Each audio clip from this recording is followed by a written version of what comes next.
تحصى. أشهد أن لا إله إلا الله وحده لا شريك له وأشهد أن سيدنا ونبينا محمدا عبده ورسوله وحج واعتمارا فقد عرف المعشيرا. اللهم صل وسلم على عبدك ورسولك محمد صلى الله عليه وسلم أجمعين. أما بعد فيا أيها الناس اتقوا الله تعالى واعلموا أن يومكم هذا يوم فضل وعيد شريف الجليل. اللهم صل على سيدنا محمد. Ma'asyiral muslimin rahimakumullah. Puji dan syukur kepada Allah Subhanahu wa taala yang melimpahkan rahmat, taufik, hidayah dan inayah sehingga alhamdulillah kita dapat berkumpul di majlis kita yang berbahagia ini. Mudah-mudahan oleh Allah perkumpulan kita hari ini terhitung ibadah di sisi Allah dan mendapat rahmat daripada Allah Subhanahu wa taala. Amin ya rabbal alamin. Salawat beribu salam kepada junjungan alam Sayyidi wa dalil anan Nabi kita Muhammad sallallahu alaihi wasallam yang syafaatnya kita nantikan. Mudah-mudahan kita semua mendapatkan syafaatnya kelak di yaumil qiyamah. Amin ya rabbal alamin. Selanjutnya khatib berwasiat kepada diri pribadi dan kaum muslimin, marilah kita tingkatkan ketakwaan kita kepada Allah Subhanahu wa taala, karena sesungguhnya letak kemuliaan seseorang itu adalah kepada ketakwaannya. Inna akramakum indallahi atqakum. Sesungguhnya kata Allah, orang yang paling mulia itu adalah orang yang paling bertakwa kepada Allah. Kaum muslimin rahimakumullah yang berbahagia, Allahu akbar, Allahu akbar, Allahu akbar. Di hari ini ada dua kebahagiaan yang mestinya kita rasakan, tapi Allah Subhanahu wa taala berkehendak kebahagiaan itu sebahagian tertahan oleh karena keadaan. Baiklah, dalam khutbah yang singkat ini, yang pertama yang ingin saya sampaikan adalah masalah udhiyah atau kurban, kemudian nanti sedikit masalah haji. Kaum muslimin, wa an Ali radhiyallahu anhu man kharaja min baitihi sira'an ila al-udhiyah kana lahu bi kulli khatwatin ashru hasanatin wa muhiya anhu ashri sayyi'atin wa rafa'a lahu ashru darajatin wa idza takallama bi syira'i kana li ummihi tasbihan. Kata Sayyidina Ali karamallahu wajhah, barang siapa atau siapa saja orang yang keluar dari rumahnya untuk membeli binatang udhiyah atau hewan yang untuk dikurban, maka setiap langkahnya Allah Subhanahu wa taala tuliskan 10 kebaikan. Kemudian wa mu'iyya asru sayyi'atin, Allah hapus 10 daripada kesalahannya. Kemudian Allah warufi'a lahu asri darajatin, Allah angkat 10 kemuliaan di sisi Allah. Wa idza takallama bi syira'iha, apabila ia menjadikan tawar menawar dengan orang yang akan ia beli hewan korbannya, kana likulli ummihi tasbihan, maka tawar menawarnya itu pahala bagi orang tuanya adalah terhitung tasbih di sisi Allah. Wa idza nakada samanaha kana lahu bi kulli dirhamin sab'u hasanatin, kemudian apabila ia membayarkan harga hewan korban itu, maka dikuli dirhamin atau hitung 1 rupiahnya, sab'u mi'ati hasanatin, Allah beri pahala 700 pahala. Iza tarahaha 'alal ardi yazidu zabahaha istaghfara lahu kullu khalqin, apabila ia meletakkan hewan korbannya untuk kemudian disembelih, maka istaghfara lahu kullu khalqin min mawadihi illa min mawadiha ila al-ardi sab'an samawat. Apabila ia meletakkan hewan korbannya untuk disembelih, maka memintakan ampun seluruh makhluk yang ada di muka bumi ini sampai ke bumi yang ketujuh. Wa idza ta'ahharaka damahu khalaqallahu bi kulli qatratin min dima'ihi asru minal malaikati yastaghfiru lahu ila yaumil qiyamah. Apabila ia membakar darahnya, Allah jadikan setiap darahnya atau setiap tetes darahnya itu 10 malaikat yang memintakan ampun hingga hari kiamat. Apabila ia membagikan dagingnya, maka setiap daging yang dimakan itu sama dengan pahalanya memerdekakan budak di zaman Bani Israel. Dalam kitab Al-Hawarithul Adah. Kaum muslimin rahimakumullah yang berbahagia, begitu besar pahala yang diberikan Allah bagi kita orang-orang yang mampu untuk melaksanakan hewan kurban. Tetapi yang perlu diingat, setiap pelaksanaan hewan kurban yang kita laksanakan terutama adalah berniat hanya semata-mata untuk mencari ridha Allah Subhanahu wa taala. Daging kurban, darahnya tidak akan sampai di sisi Allah jika tidak ikhlas karena Allah Subhanahu wa taala. Kaum muslimin rahimakumullah yang berbahagia, untuk yang kedua, yakni di hari ini tanggal 10 bulan Dzulhijjah, jika beberapa tahun yang lalu kita umat Islam semua yang diberikan kemampuan berjuta-juta orang berkumpul di Mina untuk melaksanakan melepaskan baju daripada baju pakaian ihram setelah melaksanakan wukuf di Arafah. Tapi pada tahun-tahun 2 tahun ini kita umat Islam tidak bisa melaksanakan yang demikian itu oleh karena keadaan. Kaum muslimin yang berbahagia, semua ketika kita diberikan Allah ujian apapun itu, maka orang-orang yang musyahadah kepada Allah, kejadian di dunia ini adalah menyaksikan kebesaran Allah Subhanahu wa taala. Jika kita di Arafah, semua orang berpakaian sama, baju putih, tujuan yang sama untuk menghajikan kita mendapat haji yang mabrur, maka itu bagi orang-orang yang beriman, orang-orang yang bertakwa adalah gambaran di satu saat nanti kita akan dikumpulkan oleh Allah di padang mahsyar, di mana baju kita juga semuanya sama, putih, tanpa ada jahitan sedikit pun. Tidak ada lagi di situ presiden, tidak ada lagi di situ yang kaya, tidak ada lagi si miskin, tidak ada lagi pejabat. Semua Abdullah, semua hambanya Allah. Kaum muslimin, kenapa ketika kita beribadah kehusyukan kita tidak ada?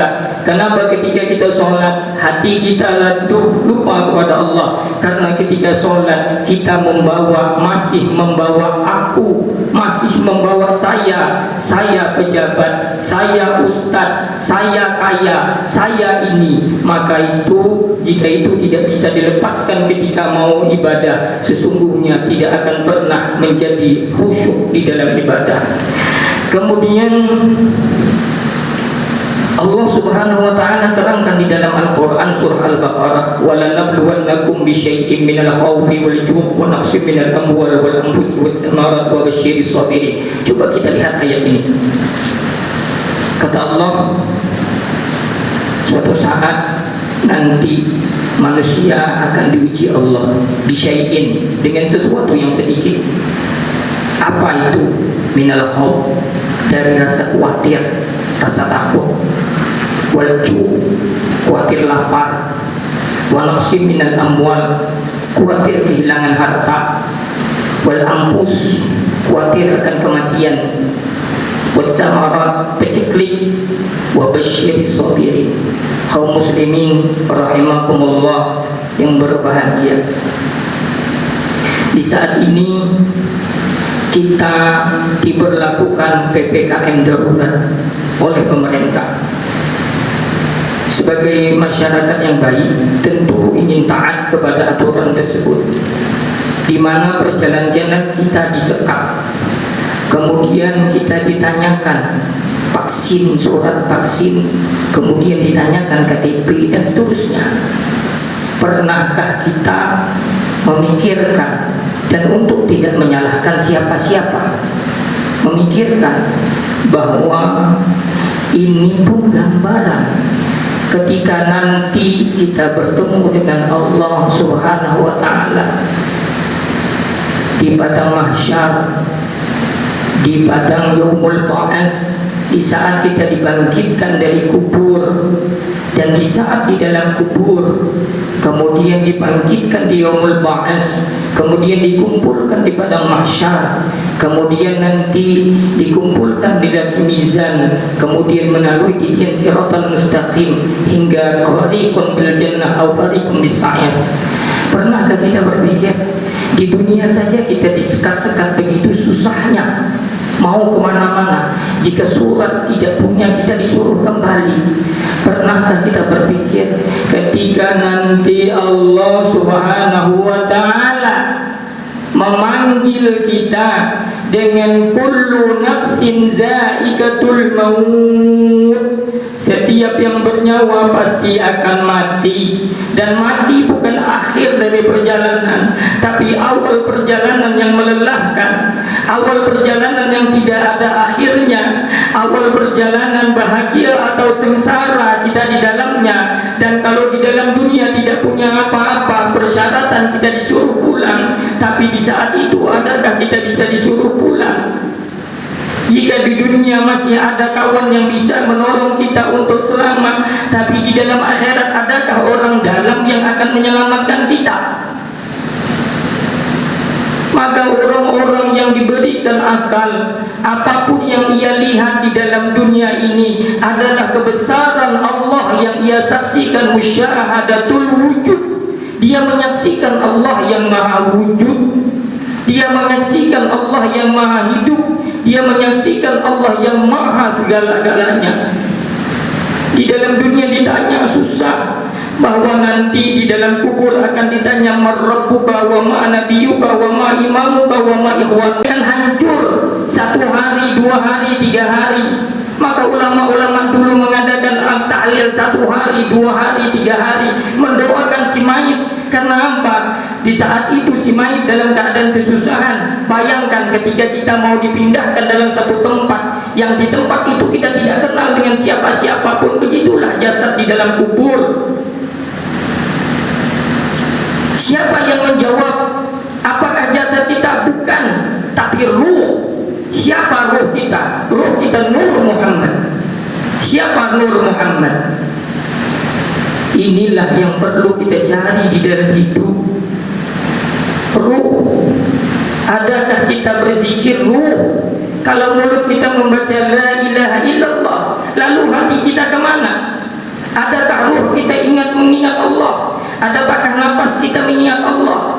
Maka ada zikir ruh, ada zikir nafas. Ketika kita narik nafas, kemudian keluar Allah. Jadi seluruh kehidupan ingat dengan Allah. Kaum muslimin rahimakumullah, Allah uji dengan ketakutan. Jika musimnya terjadi peceklik, orang akan takut mati kelaparan. Kemudian apabila Allah coba dengan tsunami, orang akan takut mati kena tsunami. Kemudian apabila ada gempa, orang akan takut akan mati ketika gempa. Apabila Allah coba dengan COVID-19 ini, kita pun takut akan kematian itu. Kita harus waspada, kita harus taat dengan aturan pemerintah. Jangan banyak berkumpul, jangan banyak berbicara yang tidak benar. Pesan para ulama, 1, di akhir zaman ini jangan kumpul-kumpul apabila tidak perlu. Kemudian berbanyak membaca Al-Quran, berbanyak membaca salawat, berbanyak membaca zikir. Jauhi perkumpulan yang tidak penting, apalagi di dalam perkumpulan itu menyambut orang lain. Jauhkan daripada tontonan-tontonan yang melupakan. Jauhkan sinetron dari diri, karena sinetron itu tidak akan membawa kebaikan. Orang kalau suka nonton sinetron mesti tidak pernah khusyuk ibadahnya. Karena apa? Dia akan penasaran, apa besok lagi, apa besok lagi, hingga itu terjadi di dalam dirinya. Ia hayalkan itu. Orang mendapat untung sementara kita rugi yang besar dunia dan akhirat. Di depan kita kematian terus silih berganti. Tidak cukupkah ini menjadi gambaran kepada kita bahwa apa yang kita banggakan di hadapan Allah, apa yang kita bawa di hadapan Allah? Kawan kita yang kemarin duduk bersama dengan kita hari ini sudah tidak ada. Yang dulu bulan puasa sama dengan kita hari ini tidak ada. Yang dulu hari lebaran sama dengan kita hari ini tidak ada. Tetangga kita, ayah kita, orang tua kita, sahabat kita yang di grup silih berganti hilang. Tidak cukupkah ini menjadi bagian kita untuk mengobati diri bahwa kita pun akan sampai ke sana? Lalu apa yang kita bawa di hadapan Allah? Mestikah kita masih menjauhi masjid? Mestikah kita masih menjauhi majlis ta'lim? Mestikah kita masih bermusuhan? Mestikah kita lalu saling mengumpat? Mestikah kita saling tersinggung? Dan seterusnya. Bukankah ini sudah peringatan Allah? Dunia ini sudah semakin tua. Ulama-ulama diambil oleh Allah Subhanahu wa ta'ala satu persatu. Di satu tahun ini saja hampir 1000 ulama-ulama besar, pengasuh pondok pesantren, hufaz Quran, ulama-ulama diambilkan Allah. Bagaimana gambarannya ketika rumah akan terjadi kebakaran? Maka yang kita ambil adalah barang-barang berharga. Ketika Allah mau menjadikan dunia ini hancur, maka Allah ambil orang-orang yang terbaik di sisi Allah Subhanahu wa ta'ala.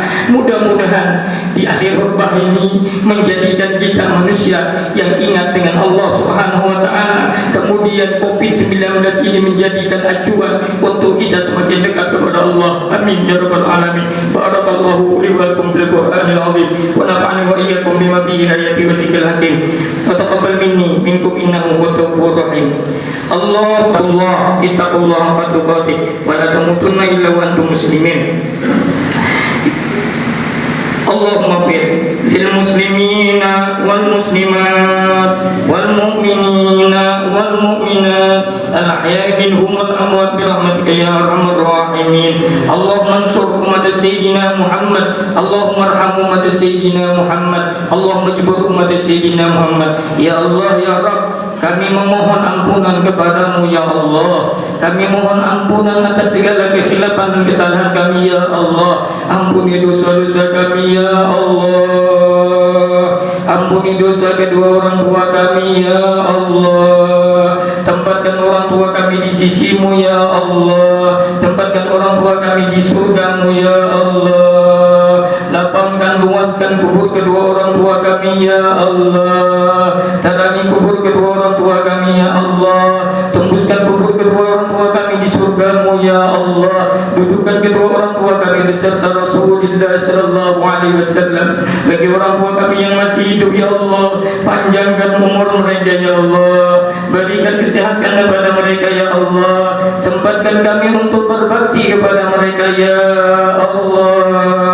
Jika mereka sakit, ada kami di sampingnya ya Allah, yang mengurusnya, mendoakannya ya Allah. Ya Allah ya Rabb, di hari yang mulia ini kami mohon ya Allah, agar anak-anak kami ya Allah menjadi anak-anak yang soleh, cucu-cucu kami yang menjadi anak cucu-cucu yang soleh dan soleha, qurratu ayun, kebanggaan bagi kami ya Allah. Jadikan mereka orang yang menghafal Al-Quran, yang mengerti Al-Quran, yang mengamalkan Al-Quran, yang mengerti kitab-kitab-Mu ya Allah, ilmu-ilmu-Mu ya Allah, baik yang zahir ataupun yang batin, baik yang terlihat ataupun yang tersembunyi ya Allah. Tolong kami umat Nabi Muhammad ya Allah. Selamatkan kami ya Allah. Selamatkan keluarga kami ya Allah. Selamatkan jiran tetangga kami ya Allah. Jiran tetangga kami, saudara-saudara kami ya Allah yang sakit, sembuhkan ya Allah. Angkat penyakitnya ya Allah. Berikan kami umur panjang dalam ketaatan kepadamu ya Allah. Matikan kami semua ya Allah dalam keadaan husnul khatimah dengan mengucap la ilaha illallah Muhammadur Rasulullah. Rabbana atina fid dunya hasanah fil akhirati hasanah wa qina adzabannar. Amma ba'd, fa ya ibadallah, wassalamu alaikum warahmatullahi wabarakatuh.